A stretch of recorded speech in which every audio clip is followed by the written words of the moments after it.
MTV news Kannada ವಾಹಿನಿಗೆ ಸ್ವಾಗತ. December 9ರಿಂದ ರಾಜ್ಯ ಸರ್ಕಾರ ನಡೆಸುವ ಚಳಿಗಾಲದ ಅಧಿವೇಶನದ ವಿರುದ್ಧ ಎಂಇಎಸ್ ನಡೆಸುವ ಮಹಾಮೇಳವ್ಗೆ ಜಿಲ್ಲಾಡಳಿತ ಅನುಮತಿ ಕೊಡಬಾರದು ಅಂತ ಕರ್ವೆ ಮುಖಂಡ ಶಿವರಾಮೇಗೌಡ ಹೇಳಿದ್ರು. ಬೆಳಗಾವಿಯಲ್ಲಿ ಸುದ್ದಿಗಾರರೊಂದಿಗೆ ಮಾತನಾಡಿದ್ರು.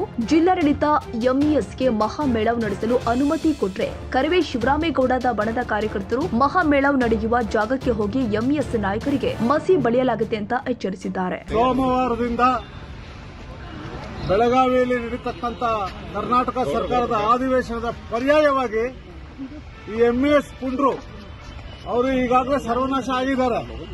ಇರ್ತಕ್ಕಂಥವರು ಅನಾವಶ್ಯಕವಾಗಿ ಸರ್ಕಾರದ ಅಧಿವೇಶನದ ವಿರುದ್ಧವಾಗಿ ಮಹಾಮೇಳವನ್ನ ನಡೆಸ್ತಕ್ಕಂಥ ಪದ್ಧತಿಯನ್ನ ಬಹಳ ದಿವಸದಿಂದಲೂ ಕುಚೋದ್ಯವನ್ನ ಮಾಡ್ಕೊಂಡ್ ಬಂದಿದ್ದಾರೆ.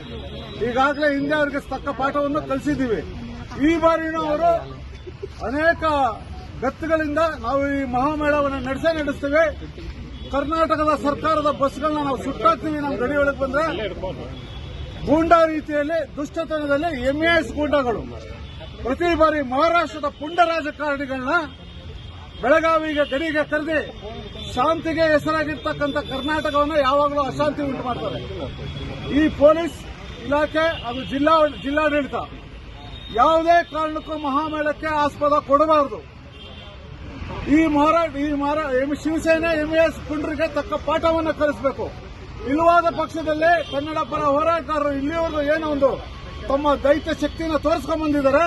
ಆ ಎಂಇಎಸ್ ಮತ್ತು ಶಿವಸೇನೆ ಗುಂಡಗಳಿಗೆ ಮತ್ತು ಹೊರ ರಾಜ್ಯದಿಂದ ಬರ್ತಕ್ಕಂಥ ಪುಂಡ ರಾಜಕಾರಣಿಗಳಿಗೆ ತಕ್ಕ ಪಾಠವನ್ನು ಕಲಿಸ್ತೀವಿ ಅಂತಕ್ಕಂಥ ಈ ಮುಖಾಂತರ ಜಿಲ್ಲಾಡಳಿತಕ್ಕೆ ತಿಳಿಸಕ್ಕೆ ಇಚ್ಛೆಪಡ್ತೀವಿ. ಕೊಲ್ಲಾಪುರದಲ್ಲಿ ಇವ್ರೆ ನಮ್ಮ ಏನಾದರೂ ಇಲ್ಲಿ ಮಹಾಮೇಳ ಅನುಮತಿ ಕೊಡದಿದ್ರೆ ಅಲ್ಲಿ ಕರ್ನಾಟಕ ಬಸ್ಗಳನ್ನ ತಡಿತೀವಿ ಅಂತೇಳಿ ಎಚ್ಚರಿಕೆ ಕೊಟ್ಟಿದ್ದಾರೆ.